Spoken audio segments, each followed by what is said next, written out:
Hi, this is Mr. Ward, and I've got just a few minutes to say a few things about the hypotenuse leg section 3.7. So the hypotenuse leg takes advantage of the fact that we are looking at right triangles, and it turns out since this is a Pythagorean theorem situation, you could use the Pythagorean theorem for one thing.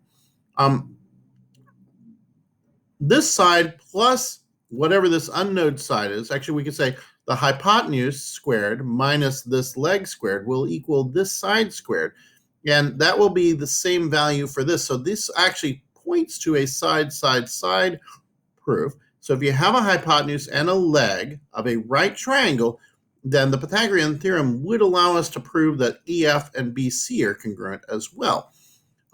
Another thing that would allow us to prove congruence is that if we have this right triangle, trigonometry, which we haven't learned yet, will allow us to prove that this angle A, this angle D are congruent because we can actually prove that angle B and E are congruent with trigonometry as well.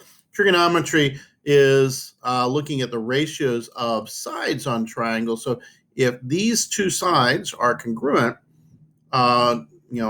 corresponding parts are congruent. So this value over this value, this leg, if it's adjacent to A, this leg over this leg is going to equal the same fraction as this leg dF over dE. And since they're going to have the same value, we would call this, by the way, the cosine of angle D, the cosine of angle A, which is this side divided by that side. And it turns out that means, and you'll learn this more later this year, that angle A and angle D are congruent. You don't have all that stuff under your belt, but for right now, we're going to establish a postulate that if you have a leg, that's one of the two sides that are adjacent to the right angle, and a hypotenuse is the long side of a right triangle. It's the side that is opposite of the right angle. If you have a leg and a hypotenuse that are congruent, then you have enough information to establish that two triangles are congruent. Key to that is there's got to be a right angle here.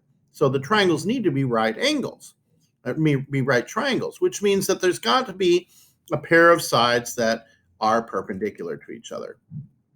You've dealt with this one here in a do now or exit ticket. So we say OF is an altitude, and that defines this as perpendicular to EG. We've defined it as a circle. We want to prove that EF is congruent to GF here. They say FG. I prefer to say GF. And the way we need to prove that is we prove that the two triangles are congruent. Well, we have an altitude, and that is congruent to itself, of course, and by it being an altitude tells us these are right triangles. And it's a circle, so OE and OG are radii, and since they're radii, all radii of a circle are congruent. We have a hypotenuse and a leg, which are congruent. The hypotenuses are congruent by being radii of the same circle. This leg, OF, is congruent to itself by reflexive property right there. And since we have that hypotenuse and leg congruence, we can prove that EOF is congruent to GOF, and therefore, by Kappa Kataka, EF and GF are congruent. Okay. Here, this one's a little bit different. In this one, we have to find the right angles, and then it'll establish that these are two right triangles. We want to prove that AB bisects CAD. Okay, to do that, it would be helpful to prove that this angle and this angle are the same. To do that, let's prove these two triangles are the same. All right, so we know BC is perpendicular to AC, so that's a right angle. We know BD is perpendicular to AD, so that's a right angle. And we've also been given that AC and AD are congruent. So now we have two right triangles. We have two sides that are congruent. And then we have one hypotenuse. This is the hypotenuse for each triangle. It's a shared hypotenuse that is congruent to itself by reflexive property. Because of that, we have a hypotenuse leg congruence.